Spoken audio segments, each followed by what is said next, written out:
Então, continuando, atos de movimentação, atos de documentação. Vamos ver primeiro os atos de documentação.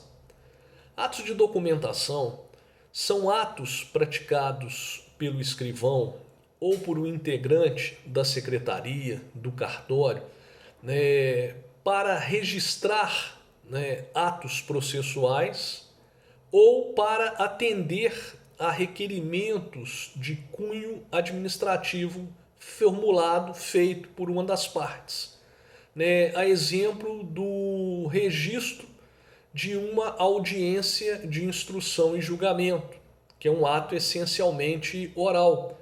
Então, para que ela fique materializada no caderno processual, é necessário documentá-la. Então, é feito um termo de audiência, uma ata de audiência. Nós temos também, nessa categoria de atos de documentação, aqueles que são elaborados por escrito para atender a requerimentos das partes, como, por exemplo, da emissão e da entrega de uma certidão, de um formal de partilha num inventário, numa ação de divórcio. Então, esses são os atos de documentação. Atos de comunicação são atos do escrivão destinados a dar ciência às partes ou a uma parte de determinado evento ocorrido no processo, como, por exemplo, o encaminhamento de uma intimação judicial para ser publicada no Diário da Justiça Eletrônico. Atos de logística são atos de assessoria do escrivão ao juiz, como, por exemplo, a presença física do escrivão em audiência, lavrando um termo, o recebimento em cartório de um documento e o depósito deste documento nos cofres do cartório sob responsabilidade do escrivão. Atos de movimentação são atos do escrivão destinados a impulsionar o andamento do processo, como, por exemplo, o encaminhamento dos autos para que o juiz possa despachar, como, por exemplo, o encaminhamento dos autos para a contadoria judicial para que sejam calculadas as custas finais do processo. Nós temos também os atos ditos de execução. Estes atos não são realizados pelo escrivão. Estes atos são realizados por um outro auxiliar do juízo, que é o oficial de justiça, no cumprimento de determinações específicas constantes de um mandado judicial, como, por exemplo, uma citação, uma intimação, uma penhora e avaliação, uma busca e apreensão, um arrombamento, uma prisão.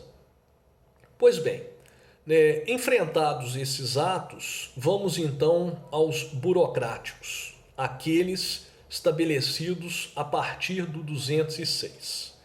Recebida a petição inicial, procede-se à autuação.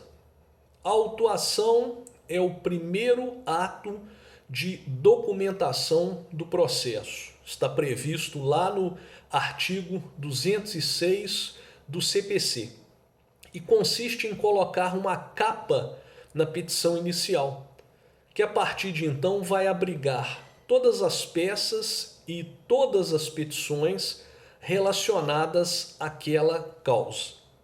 Então, compete ao escrivão, por ocasião da autuação, indicar o número de distribuição da petição inicial, o juízo perante o qual se processa a demanda, a natureza da demanda, o nome das partes que compõem o processo. Então, a partir da autuação, vai se formar um volume, né, que vai abrigar todas as petições, todos os documentos relacionados àquela ação. Se houver necessidade, né, criam-se novos volumes, porque o processo ele pode começar com 5 folhas e pode terminar com 1000 folhas. Né? A autuação e o registro se constituem numa providência obrigatória, independentemente da petição inicial ser indeferida de plano, sendo uma prática incorreta aquela adotada por alguns juízes de determinar ao escrivão que devolva para o autor a inicial e os documentos quando indefere de plano a petição. Né? Se ocorreu o indeferimento de plano, é porque o processo já existe. Se o juiz determinou o arquivamento, é porque os autos já se formaram.